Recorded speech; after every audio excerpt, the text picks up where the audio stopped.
From our survey results, which are not as broad as both of yours, and you know also skew towards the people who've responded to them. Couple points I just wanted to bring out, that most people have a sense that the world is getting more dangerous, not safer. This was done prior to the pandemic, but 8 in 10 said that they were expecting a major cataclysm of some sort, whether environmental or economic, to strike relatively soon.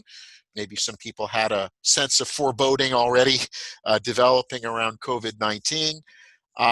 People were very split on this question of whether the default setting in world affairs now is one of competition or confrontation versus cooperation.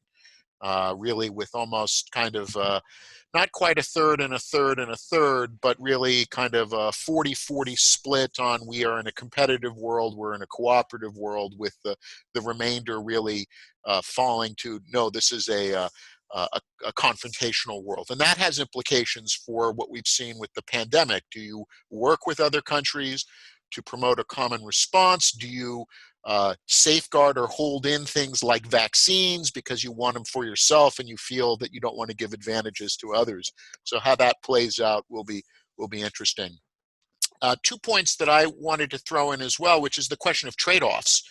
When we've asked people about where the trade-offs should be on certain issues, we found responses all over the proverbial map. When do domestic issues take priority over foreign policy? When should foreign policy commitments take precedence over domestic issues? We found no agreement.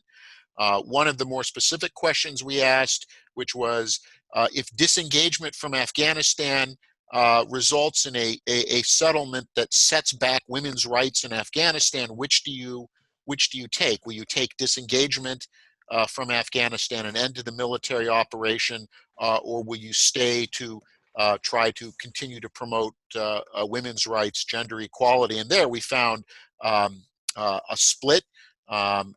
Often, but not completely, informed by the gender of the respondent, that to some extent men were more willing to accept a peace deal in Afghanistan with less concern for how that might play out for women's rights, and women respondents, not surprisingly, were a little less eager to write off the fate of Afghan women. But again, these kinds of how do you do the trade-offs. And then finally, I mean, I think this ties, Mark, to your last point about how this will play out. And then I'll finish here, and I will, if you have any, Dina or Mark, anything you wanted to respond to each other. And we are collecting questions right now as well, so then I'll be quiet and let the questions come out to you. One of the things we asked at the end of our survey, which was, will you vote for a candidate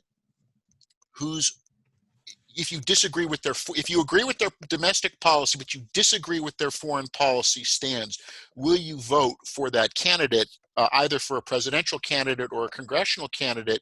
And what I was struck by was 2/3 of the respondents either said that they would vote for a candidate even if they disagreed with their foreign policy stance, or they weren't sure. Only 1/3 of the respondents said, if I disagree with a presidential or congressional candidate on foreign policy, will I withhold my vote or cast for another? And I think, Mark, that goes to your point about political figures, politicians, and political appointees in Washington know that there is a much greater grace period or grace that's extended to them on foreign policy issues should they go against the popular will than on domestic issues.